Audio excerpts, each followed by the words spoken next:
আমার ভাইরা দোস্ত বাপ, যদি সন্তানদেরকে চরিত্রবান বানাতে চান, যদি পারিবারিক শান্তি পুনঃপ্রতিষ্ঠিত করতে চান, সামাজিক শৃঙ্খলা পুনঃপ্রতিষ্ঠিত করতে চান, যদি রাষ্ট্রীয় নিরাপত্তা পুনঃপ্রতিষ্ঠিত করতে চান, এখন যেই বাচ্চাগুলোর বয়স 5 বছর 6 বছর 7 বছর আছে, এগুলোর পিছনে ডিউটি করেন। 1 নম্বরে ডিউটি করবেন মা, 1 নম্বরে ডিউটি করবেন মা। মার যতটুকু কর্তব্য অতটুকু সন্তানের পিছনে ব্যয় করবেন সন্তানটাকে চরিত্রবান বানানোর জন্য। 2 নম্বরে ডিউটি করবেন বাপে। 2 নম্বরে ডিউটি করবেন বাপে। কি ডিউটি করবেন? ছোট্ট একটা কথা কই শেষ। বাপে কি ডিউটি করবেন? আমার ভাইয়েরা দোস্ত বাপ, আমাদের দেশে শিক্ষার 2টা ধারা প্রচলিত আছে। একটা হলো অ্যারাবিক আর একটা হলো জেনারেল। আমার কথা কয় না? একটা হলো মাদ্রাসা আর একটা হলো কলেজ ইউনিভার্সিটি। ঠিক না বেঠিক কোন? একটা হলো মাদ্রাসা আর একটা কলেজ ইউনিভার্সিটি। আমার একটু আপনারা মেহরবানি করে বুঝাই বলেন না, এই যে একটু আগে কইলাম হসপিটাল থেকে বাপের লাশ গ্রহণ করতে অস্বীকৃতি জানাইলো, যে অস্বীকৃতি জানাইলো ওনারা জেনারেলের প্রোডাক্ট না অ্যারাবিকের প্রোডাক্ট? বেগুনি কননি? হ্যাঁ, আচ্ছা আরেকজন কই মনে কষ্ট নিবেন নিগণ? বাংলাদেশে বৃদ্ধাশ্রম আছে নি? বৃদ্ধাশ্রম ঢাকায়, চট্টগ্রামে, খুলনায়, বরিশালে, রাজশাহীতে, সিলেটে বৃদ্ধাশ্রম আসেনি? এই বৃদ্ধাশ্রমগুলোতে যুবক যুবতী দল থাকে। কোন থাকে? বুড়ারা থাকে। বুড়ারা মানে মা বাপ হগল। কি মা বাপ হগল? তা আপনারা এখানে সারা দেশের যত বৃদ্ধাশ্রম আছে, এই সমস্ত বৃদ্ধাশ্রমের মধ্যে যত মা বাপ আছে, এই মা বাপ গুণ কার্গো মা বাপ। কাদের মা বাপ? জেনারেলদের না অ্যারাবিকদের? হ্যাঁ, একটা অ্যারাবিকের মা বাপ যদি বৃদ্ধাশ্রমে দেখাইতে পারেন, আমার মতো একটা লম্বা কুর্তাওয়ালার মা বাপ যদি বৃদ্ধাশ্রমে দেখাইতে পারেন, একজন আলেমের মা বাপ যদি বৃদ্ধাশ্রমে দেখাইতে পারেন, ফরিদুদ্দিন মাইকে কথা বলা ছাড়ি দিবে, আর কথা বলবে না। আমার বেহরা দোস্ত বাপ, আলেমেরা বাপের মারে বৃদ্ধাশ্রমে পাঠায় না, বরং আলেমেরা আব্বা ঘুমানোর সময় আব্বার মাথার মধ্যে তৈল মালিশ করে দে, আব্বার পাওগুলা টিভি দে, মা বাপের পরিধানের কাপড় চোপড়গুলা ময়লা হইলে আলেমেরা বউয়ের দিকে তাকাই থাকে না, আলেমেরা নিজে যাইয়া মা বাপের কাপড়গুলা ধুইয়া দে। জি আমার বেহরা দোস্ত বাপ, এরপরে আরো বুঝাইতে হইব নি। আল্লাহু আকবার। পারিবারিক শান্তি কেমনে ফিরিয়ে আসবে? সামাজিক শৃঙ্খলা কেমনে ফিরিয়ে আসবে? রাষ্ট্রীয় নিরাপত্তা। তাই রাষ্ট্রীয় নিরাপত্তা কইতাম নি? বাংলাদেশের জেলা কোয়ান? 64 জেলায় 64টা ফৌজদারি কোর্ট আছে নি? 64 জেলায় 64টা ফৌজদারি কোর্ট আসেনি? এই ফৌজদারি কোর্ট এখানে প্রতিনিয়ত ক্রাইমের মামলাও নি।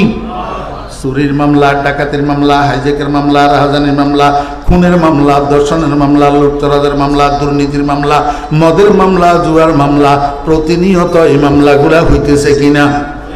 কোন বাপের বেটা যদি থাকেন বাংলাদেশে কোন বাপের বেটা যদি থাকেন, আমাকে একটু বলেন 2025 সালের নভেম্বর মাস, এখন তো ডিসেম্বর সালের, তার আগের মাস নভেম্বর কয়দিনে গেছে? নভেম্বর মাস কয়দিনে গেছে? 30 দিনেতে হয় মার্চ সেপ্টেম্বর, 30 দিনেতে হয় মার্চ সেপ্টেম্বর, এই রূপে এপ্রিল আর জুন নভেম্বর, 28 দিনেতে সবে ফেব্রুয়ারি ধরে, একদিন বাড়ে তার চতুর্থ বর্ষরে, আর যত মাস হয় 31 দিনে, জানিও ইংরেজি মাস এই রূপে গুনে। তাহলে 2025 সালের নভেম্বর মাস কত দিনে গেল? 30 দিনে। এমন কোন বাপের বেটা আসেননি? একটু কোমরে গামছা বাঁধেন। বাংলাদেশের 64 জেলার 64টা ফৌজদারি কোর্টে নভেম্বর মাসের 30 দিনে যতগুলা ক্রাইমের মামলা হয়েছে, অপরাধের মামলা হয়েছে, প্রত্যেকটা মামলার এক বা একাধিক বিবাদী আছে, আসামি আছে, অপরাধী আছে, আছে না নাই? বাংলাদেশের 64 জেলার 64টা ফৌজদারি কোর্টে 2025 সালের নভেম্বর মাসের 30 দিনে যে অপরাধের মামলাগুলা হয়েছে, এই মামলাগুলার যারা আসামি বিবাদী আছে, এদের মধ্যে শতকরা কয়জন আলেম আছে? আমার একটু পরিসংখ্যান করে দেখান না। বুঝে না লাগে, নিজের বেলায় আইলে এবারে অঙ্ক বুঝে না। হ্যাঁ, আপনারা হুজুরেরা মাতেন কা?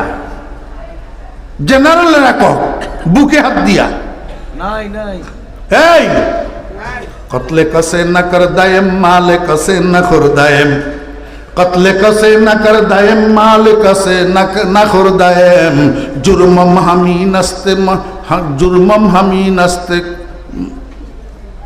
ভুলি গেছি কয় না কে হয় কতলে কসে না কর দায়েম মালে কসে না খর দায়েম, জুরমম হামি নাস্তে কে মন আশেকে উ গস্তায়েম। আলেমেরা কাউরে খুন করে না, আলেমেরা দেশের সম্পদ আত্মসাৎ করে না, আলেমেরা আরেকজনের হক মারি খায় না। আলেমদের অপরাধ হলো শুধু আল্লাহর কথা কেন কয়, রসুলের কথা কেন কয়, এটাই হলো আলেমদের অপরাধ। আমার বেগেরা দুস্থ বাপ, আজকে সারা বাংলাদেশের 64 জেলার 64 ফৌজদারি কোর্টে যত আসামি মামলা হইতেছে আসামির বিরুদ্ধে, নভেম্বর মাসেরটা একটু হিসাব করে দেখেন শতকরা কত পার্সেন্ট আলেম আছে?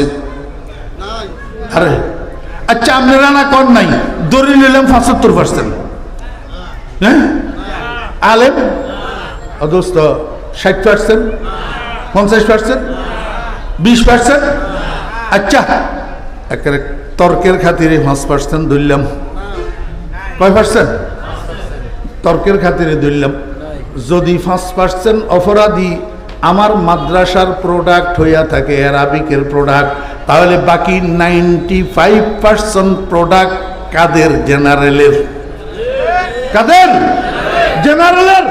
আমি বলবো এবার গতি পরিবর্তন করেন, ও 95% অ্যারাবিকের দিকে ঘুরান, দেখবেন দিনে দিনে রাষ্ট্রীয় নিরাপত্তা প্রতিষ্ঠিত হবে, সামাজিক শৃঙ্খলা প্রতিষ্ঠিত হবে, দেশে চোর ডাকাত হাইজেকার লুটতরাজ থাকবে।